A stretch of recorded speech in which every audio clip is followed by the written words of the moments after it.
My heart sinks every time this happens, and it's really quite humbling because it says so freaking much about how very little trust we hold in ourselves and how we default to doing it right rather than just trusting that our way is the right way. You know, what I see happen all the time is somebody will show up on camera and whoosh, instantly lose every ounce of personality the second they hit record or go live. Who they are off camera does never come across on camera. Even if they're comfortable doing video, I can totally see a difference between how they show up on Zoom or in person versus how they're showing up on video. Basically, it's just quite lacking of something. And maybe this is sounding a little familiar. Your vibe, your expression, the way you naturally move your hands when you talk, the way you move your body when you talk, even the way you laugh or smile, all of it just goes away. And there's zero judgment here, by the way, because my first video 20 years ago, high-pitched, just awkward as hell. It was definitely not who I was in real life, so I get it. So let's dive into why this happens and how to fix it, of course. So the thing that I've learned working with thousands of students over the years, the reason why your eyes glaze over when you step in front of the camera, you suddenly have that zero expression, you become a shell of the human you are in real life, all of those, it is really simple. You're just thinking too much. Yeah, thinking about all of the points you need to hit, thinking about whether you're getting it right, thinking about what a good video is supposed to look like. You're letting your head get in your way. Don't worry, I've been there a bazillion times too. But now you look like a deer in the headlight on camera, and in trying so hard to be good on camera, you stop being yourself entirely. So here's what I want to do. I'm going to give you a little sneak peek into some of my coaching calls and what they sound like around this topic. I have 2 questions for you to ask yourself to unravel this. The first one is, who told you you had to be somebody else in order to be good on camera? You believe, even subconsciously, that there is a right way to be on camera because you've watched so many other people do it and they just, of course, do it better. You've seen successful YouTubers. You think their energy or their way of talking or the speed at which they talk is just how it's done.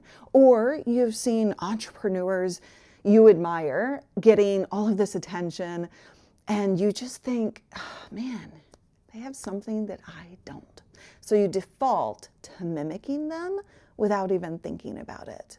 And so here's what I find really fascinating about this.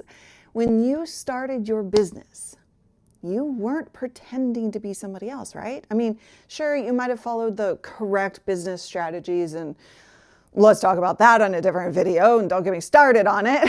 But you were bringing your knowledge, your personality to your Zoom calls. That's why things have worked so far. Your clients trust you because of who you are. Your expertise comes from who you are. Your results come from who you are. But the second that you step in front of that camera, you assume subconsciously that none of that matters.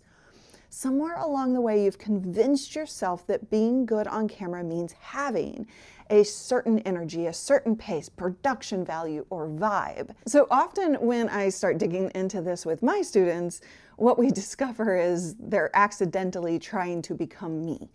After all, they're in my programs because what I do works, because they trust me.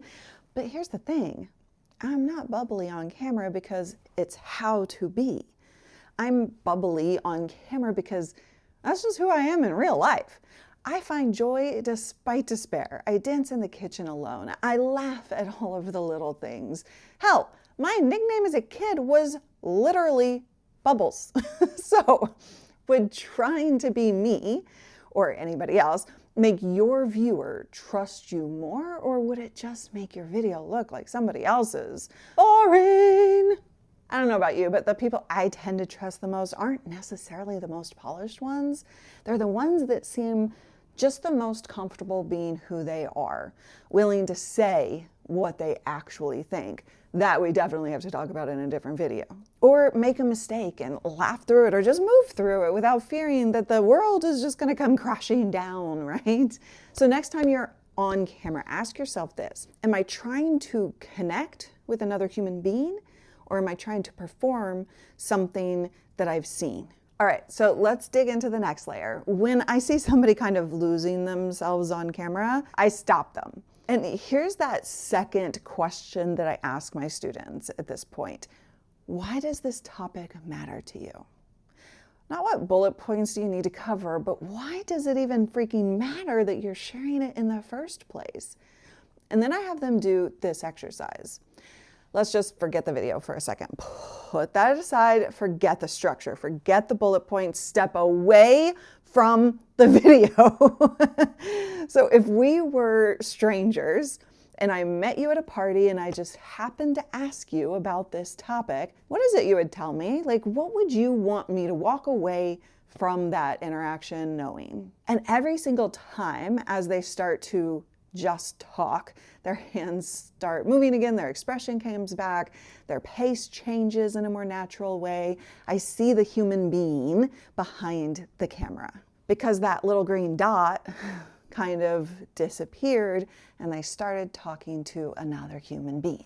That is exactly what happened with Aquia. She came in my program convinced she needed everything to be perfect before she could hit record. I adore this woman, but she said on our first call, look, I am not recording until I get things right first. The background, the setup, the plan. And I, of course, pushed back on that gently but firmly, as I do. But so she did start recording. And then one day on one of our group calls, she said, look, Gloria, I just have to share. I love doing video. I am so enjoying this. And I was like, yes! So what changed for her was realizing that the woman who shows up on Zoom calls could be the same person that gets to show up on camera. She didn't need a new personality. She just needed permission to be herself. And I think that's what most of us are actually looking for and probably don't even know it, right? I don't think you need a better technique or a better setup. I don't think that's what you're actually searching for. Just permission to do it, even if it's not perfect. So next time you sit down to record, don't start with your outline. Start with the one person you want most to help with this video. Picture them specifically. What are they struggling with? What do they need to hear? What have you said to somebody specifically about this topic before? And then just tell them. And yes, don't get me wrong. Absolutely learn the structure. Learn to communicate more effectively on camera. That stuff does matter and it will help you grow. And of course, I have a lot of resources to help you do exactly that. But if you can't unlock this, the way you actually show up, no structure in the world is going to fix your results. And then you're just going to blame me. And I don't want that. And by the way, this should be called out. That YouTube vibe, the energy, the style, the pace, the thing people think they have to match, it changes often. I've been doing video for 20 years. The trends come and go. What works shifts every few years. So do you really want to rebuild who you are every time the trends change? Let's not do that. Hell no. I would rather you just build something that never goes out of style. You. Now, I realize just go be yourself on camera is genuinely terrible advice. Like, that's just bad. Because there is one thing stopping you from doing just that. It's not a skill you can learn. There is something happening underneath all of that. And that's what I want you to really understand, because that's when your relationship with video changes completely. And it's not something you're going to hear from any video coach out there. That is exactly what I'm sharing in this video. Go watch that right now.